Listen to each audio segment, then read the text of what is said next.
My name is Vera. I'm a graduate student here. My question is mainly to Professor Salaita.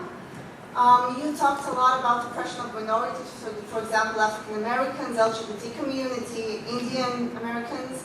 And I wanted to ask you, what would you think if a colleague or another professor wrote that he hoped that Afro Americans, LGBT community just went missing? Just, I think, went missing. Okay. Oh.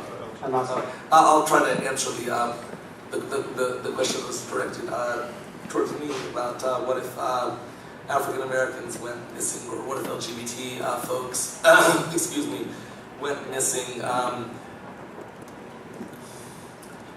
The analogy fundamentally doesn't work.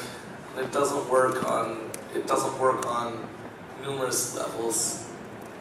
First of all, I wasn't in that tweet, and it's clear from its own context and the surrounding context that I wasn't interested in talking about settlers as belonging to a distinctive ethnic or cultural group. I was talking about them as a political group.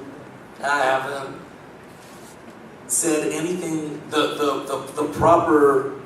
The proper analogy would be as if I were to say that I wish Jews went missing, or I wish Jewish people, this, or Jewish people that, and I've quite simply never said anything like that. The analogy is fundamentally flawed, right? The proper way to look at it is in the context of that community as a political one, and as the fundamental arbiter of the conflict as it stands today. You heard all the stories that Mr. Bassem had to say about the hell of daily life in the West Bank. You heard plenty of testimony about the separation and the suffering and the inequality in the West Bank, about children being shot, about innocent people being repeatedly imprisoned. Why is that happening? Lots of reasons, but the main reason is because Israel has created a system of apartheid based on the settlements. All right, so it's insulting, it's absolutely insulting, right, to compare what the settlers on the West Bank are doing with anything African Americans have done in their history in this country. All right, the two cannot be. African Americans are not practicing apartheid. African Americans are not saying that God gave us more rights than He gave you. Right? In fact, African Americans traditionally and in the present are great friends of the Palestinians, and we're honored to have them as great friends. But please do not be confusing. Please do not be confusing my comments about a political community that's causing untold amounts of suffering, right, to ethnic minorities in the United States who are on the hook for no such thing. That's my answer to that.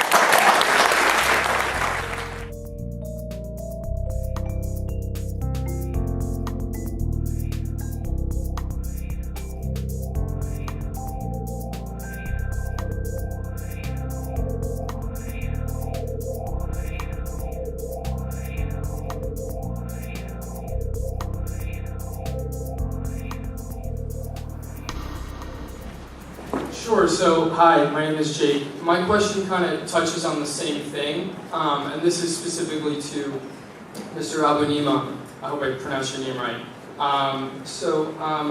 You say sometimes you have to be uncivil. Well, I just have a hard time reconciling that. I mean, you don't seem to have like a hard and fast rule on when free speech needs to be protected.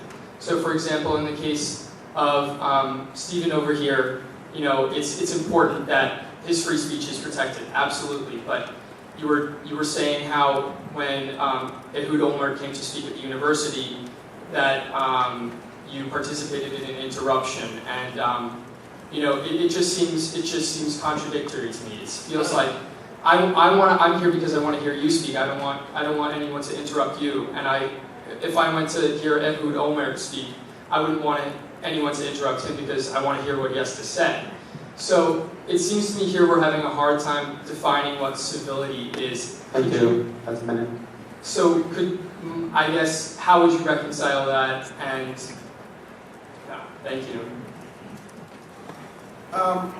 There are a couple of differences between this event and the event when Ehud Olmert came to speak at the University of Chicago in October 2009. One thing, note that there are no university officials welcoming us here tonight, honoring us with a leadership lecture. None of us here is being paid $50,000. None of us are being... None of us is being endorsed by the university and honored by the university. We are being perhaps tolerated by the university. That's number one. Number two, the gentleman who asked me the question was able to come up to a microphone and speak his mind and challenge us. I wish there were more time to do that. Nobody was allowed to do that at the Olmert event. You had to write questions on note cards that would be screened by university officials. Secondly, this event is completely open. I see cameras here. There are journalists here. No journalists were allowed at that event. Journalists were specifically prohibited by the university, and all that's documented. I write about it in the book. No journalists were allowed in the room. We were searched when we went in the room for cameras. This was in the University of Chicago, which values free speech. So what about the freedom of students? But there's an even bigger difference. We couldn't care less about Ehud Olmert's views. We weren't there to prevent him giving the views that he had given on global platforms for years and as Prime Minister of Israel, as if he needed another platform at the University of Chicago. We were protesting not his speech, but his acts. He was a war criminal. He is a war criminal.